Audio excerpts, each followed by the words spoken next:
Bueno, pues vamos a seguir dándole caña a la Segunda República. Nos habíamos quedado hablando sobre la Constitución aprobada el 9 de diciembre de 1931 y en este vídeo pues vamos a hablar de lo que pasó desde entonces hasta las nuevas elecciones en noviembre del año 1933, en lo que se conoce como el bienio reformista o bienio de izquierdas. Así que venga, no vamos a perder el tiempo y vámonos ya con ello.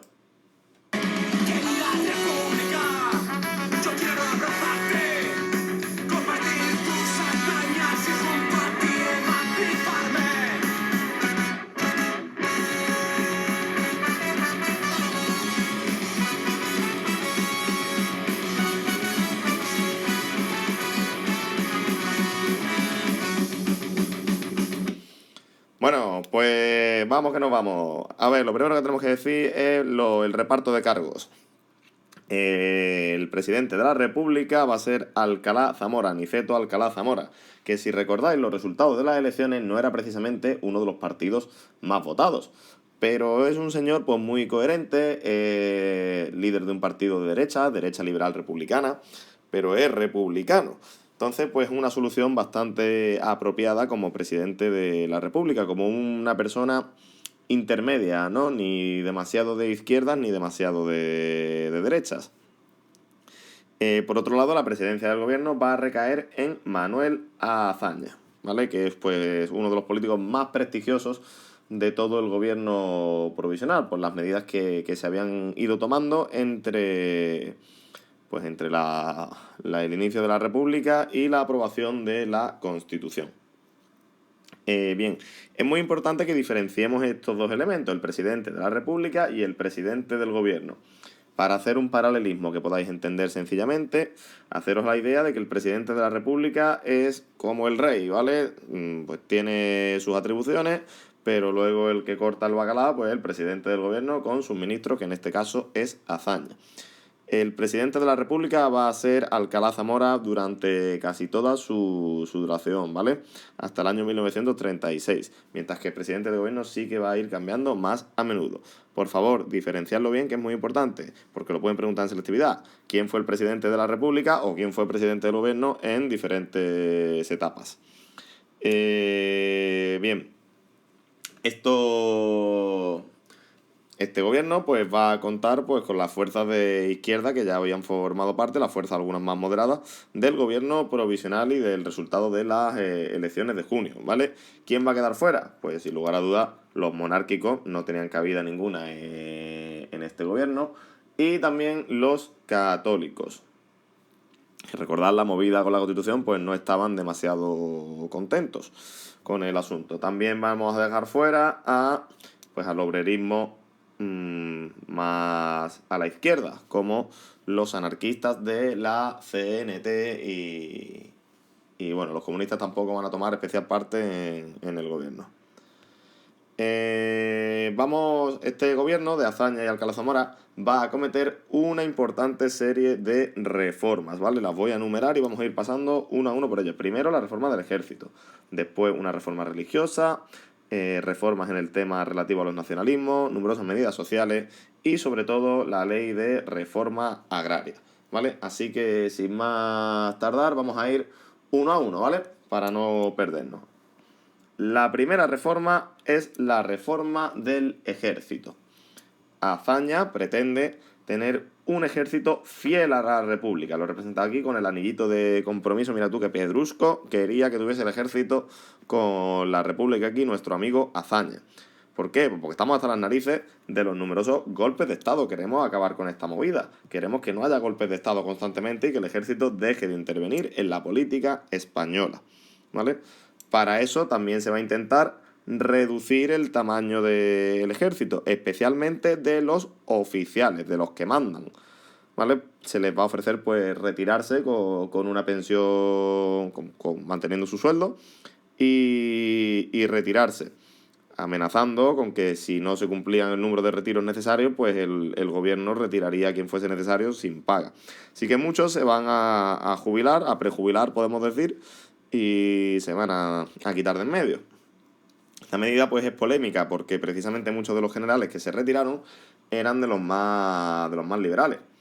también va a obligarlo a jurar lealtad a la República, pero bueno, como veremos más adelante, eso no fue precisamente ningún impedimento para que se sublevasen contra ella en más de una ocasión. También se va a crear la Guardia de Asalto. ¿Esto qué es? Pues un cuerpo policial de lealtad probada, de auténtica lealtad a la República, ¿vale? Una nueva fuerza a la que van a ingresar pues defensores de los ideales y de los valores de la República, para contrastar un poco pues con otras instituciones policiales que no eran tan fieles al nuevo modelo de gobierno. Bien, esta situación va a provocar un enfrentamiento con el ejército y algunos generales liderados por el general Sanjurjo en agosto de 1932 van a protagonizar un intento de golpe de Estado.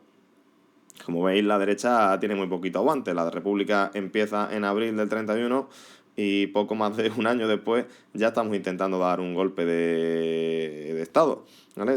Pues claro, cada vez que gobierna aquí la izquierda parece que se va a acabar el mundo, que vienen los rojos con todos sus miedos y peligros. En segundo lugar, se va a cometer una reforma religiosa. Ya había habido muchas polémicas con la Constitución y se habían aprobado pues, muchas medidas que no habían gustado a los estamentos religiosos.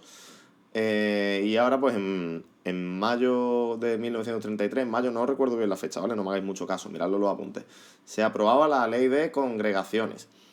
¿Qué hace esta ley de congregaciones? Pues le pide a las órdenes religiosas que estén registradas. Que exista un registro de todas las órdenes religiosas que existen en España y de los bienes que tienen, los cuales quedan limitados.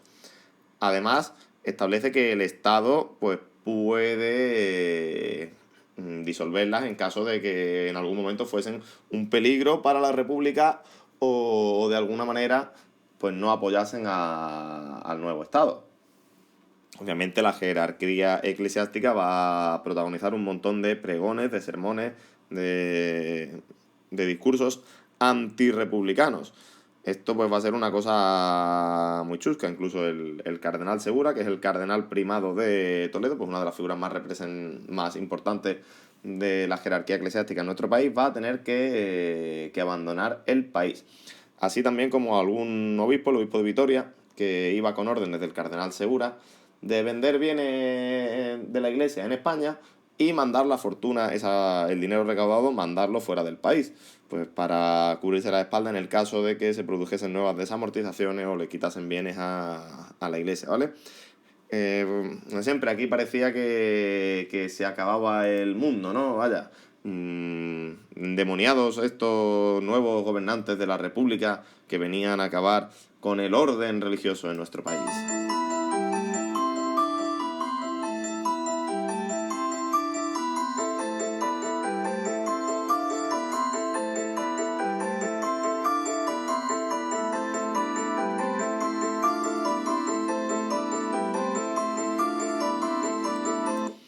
Eso, por si no lo sabéis, es la banda sonora de una peli muy famosa que se llama El Exorcista y también una gran canción de Mike Oldfield que se llama Tubular Bells.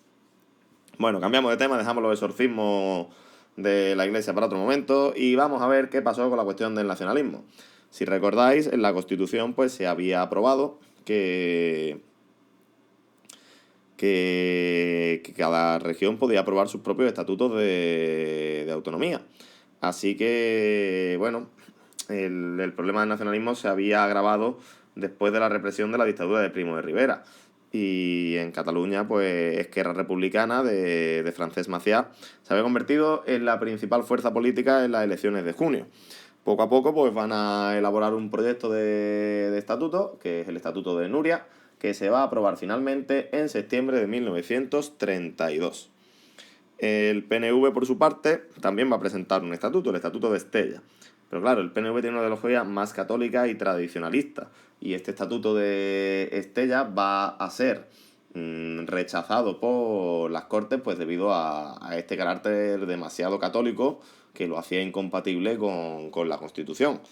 El proyecto de estatuto va a quedar ahí en stand-by hasta que finalmente, en octubre de 1936, fijaros la fecha, ya ha empezado la Guerra Civil, se apruebe definitivamente el Estatuto de Autonomía del País Vasco y José Antonio Aguirre se convierta en el primer Lehendakari de la historia.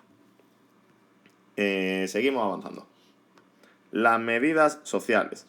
Pues obviamente la República quiere defender a los trabajadores, a las clases más desfavorecidas, y va a aprobar una serie pues, de medidas laborales, como por ejemplo, pues ya habíamos dicho, ¿no?, que se recogía en la Constitución la jornada de 8 horas, etcétera.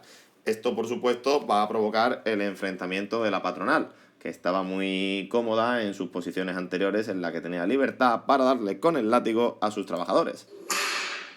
Ahora va a perder esas prerrogativas y, claro, no van a estar muy contentos. También tenemos que destacar, pues, la expansión de la cultura, la difusión de la cultura y de la educación, intentando promover una enseñanza liberal y 100% laica, al margen de la Iglesia católica.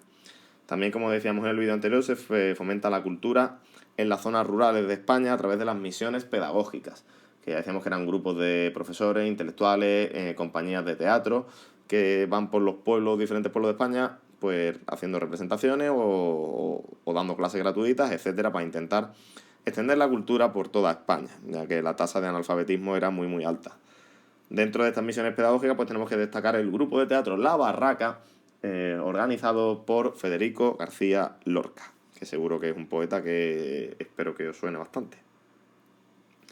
Bien, a pesar de todo esto, el proyecto principal de la República de Azaña va a ser la Ley de Reforma Agraria. Si recordáis bien, España seguía teniendo un grave problema respecto a la propiedad de la tierra. El latifundio seguía siendo la forma de propiedad más extendida. Y esto hacía muy difícil modernizar la tierra, porque estos latifundistas, estos terratenientes, se dedicaban a arrendar, a alquilar sus tierras y exigir un alquiler por ellas. Obviamente los campesinos que estaban allí trabajando de alquiler, pues ni tienen los medios ni tampoco las ganas, ya que la tierra no es suya, de invertir para mejorar esta tierra. Pues bien, el objetivo de esta ley agraria va a ser proteger a los campesinos más humildes y acabar con este latifundismo. ¿Cómo se va a hacer? Pues a través de numerosas expropiaciones, o eso es la teoría, ¿vale? Se van a expropiar tierras de la nobleza, tierras que no estén debidamente explotadas o subexplotadas, como he puesto aquí en el esquemita, o aquellas tierras que estén arrendadas de forma permanente, de forma sistemática. Porque si tú no trabajas la tierra directamente, pues se entiende que no tienes interés y que tampoco vas a ponerla en valor. Así que pues se planteaba expropiar estas tierras, obviamente a cambio de una indemnización, y subastarlas nuevamente, pues como se había hecho en las desamortizaciones, o entregarlas a los campesinos. En definitiva, pues subsanar los errores de las desamortizaciones del siglo XIX. ¿Problema? Que no hay dinero. Que la ley de reforma agraria va a tener un muy bajo presupuesto. Recordad que decíamos que estamos en plena crisis económica mundial. En 1929 había estallado una crisis en Estados Unidos que se había extendido por todo el mundo. Pues esto va a hacer que, aunque la teoría de la ley es buena, la práctica pues tiene unas repercusiones muy escasas, casi no se aplica debido a la falta de dinero. Como pues las actuales ayudas de la ley de dependencia, que se supone que ayudan a personas mayores o a personas con algún tipo de discapacidad, con una paga, una pensión, y muchas de estas personas están falleciendo sin cobrar esta paga, porque la ley está muy bien, pero no se la ha dotado de presupuesto suficiente para atender a todas las necesidades. Consecuencia, pues por un lado, los campesinos no están nada contentos, porque los campesinos llevan clamando por un cambio de la propiedad de la tierra muchísimo tiempo.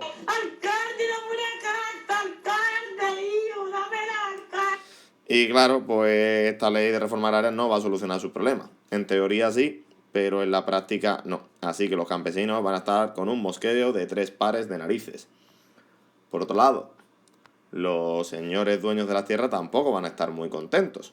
¿Por qué? Pues porque hay un intento de quitarle las tierras. Aunque no se haya podido llevar a la práctica, el intento está ahí, la intención está ahí. Así que al final la ley no funciona y lo único que hace es buscar un montón de enemigos para el gobierno por todos los frentes, por la izquierda y por la derecha. Bien, vamos a analizar con más detalle esta oposición que va a ir surgiendo al gobierno de la República. Ya hemos hablado de los militares, la Iglesia, los vascos, que ya que no se aprueba su estatuto, los católicos, que lo podemos meter con la Iglesia, pero bueno, es un grupo bastante más amplio, los campesinos y los propietarios agrarios. Pues toda esta oposición va a ir, pues... no me quiere salir la palabra ahora. pero se va a ir organizando en diferentes grupos, se va a ir encauzando por diferentes caminos. Por la derecha, viendo que en las elecciones de junio los grupos de derecha, los muchísimos partidos de derecha, no habían conseguido especiales buenas elecciones, o sea, buenos resultados, se van a unir en un partido nuevo, que es la CEDA, la Confederación Española de Derechas Autónomas, ¿vale? Liderado por José María Gil Robles. Pues es un personaje pues con ideas en muchos aspectos bastante fascistas o fascistoides, ¿no? Llegó a decir incluso que quería hacerse con el poder para acabar con la República desde dentro, ¿vale? Esta es la CEDA. Aquí, para que lo recordéis, ¿vale? CEDA el Power, señor Azaña. Bien, por otro lado van a aparecer varios grupos ya sí de corte 100% fascista, imitando pues a las camisas negras de Mussolini en Italia o a las SA de los nazis en Alemania, como son Falange Española, liderada por José Antonio Primo de Rivera, y las JONS, Juntas de Ofensiva Nacional Sindicalista, lideradas por Ramiro Ledesma. ¿Esto qué eran? Pues grupos armados que se van a dedicar pues a extender un poco la confrontación con los sectores obreros y la violencia por las calles de España. Pues lo mismo que habían hecho en Italia, ¿no? Enfrentamientos con los obreros e intentar pues infundir miedo en la población y bueno, conseguir apoyo gracias a la violencia y a la exaltación pues de la patria, de esos grandes elementos de la patria española, de los reyes católicos, de Carlos I y Felipe II. En Italia, pues obviamente el elemento grande a exaltar era el Imperio Romano. El símbolo de la falange es un símbolo de los reyes católicos y el símbolo del fascismo italiano es un símbolo del Imperio Romano. Cada nacionalismo intenta tirar por su lado y esto, nos guste o no, se llama nacionalismo, ¿vale? Es nacionalismo español 100%, ¿vale? Bien, en el año 1934, como la actividad de estos dos grupos es muy similar, pues ¿qué va a pasar con ellos dos? Como harían Goku y Vegeta, una cosa...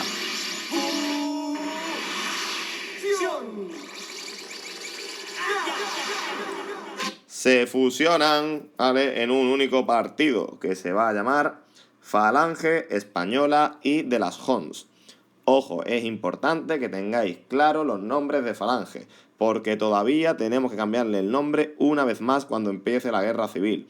Así que empezamos, se funda como Falange Española, después se une con las JONS y va a ser Falange Española y de las JONS, y ya veremos después lo que pasa, ¿vale? Bien, los militares por su parte crean la UME, la Unión Militar Española, que va a ser una organización muy activa en tiempos del golpe y del alzamiento contra la República en el año 1936. Por la izquierda, pues obviamente los campesinos a los que la reforma agraria no ha beneficiado van a evolucionar hacia posiciones más a la izquierda, comunistas o anarquistas. En este caso tenemos que destacar al Partido Comunista de España, pues liderado con importantes personajes como Dolores Ibárruri. Repito, lo voy a escribir mejor, creo, ¿no? ¿Vale? Tenemos a Dolores Ibárruri, llamada también la Pasionaria, que es uno de las líderes históricas del Partido Comunista. Importante personaje durante la guerra civil y posteriormente durante el franquismo. Por otro lado, pues el anarquismo de la CNT y de la FAI, de la Federación Anarquista Ibérica, que recordad que habíamos visto que eran un poquito más cañeros, pues también se va a extender, sobre todo en el campo, dando lugar a algunos sucesos como los de Casas Viejas. Esto que fue pues un enfrentamiento entre militantes anarquistas, la Guardia Civil, la Guardia de Asalto. Al final acabaron con los anarquistas, con un grupo de anarquistas quemados vivos en su propia casa.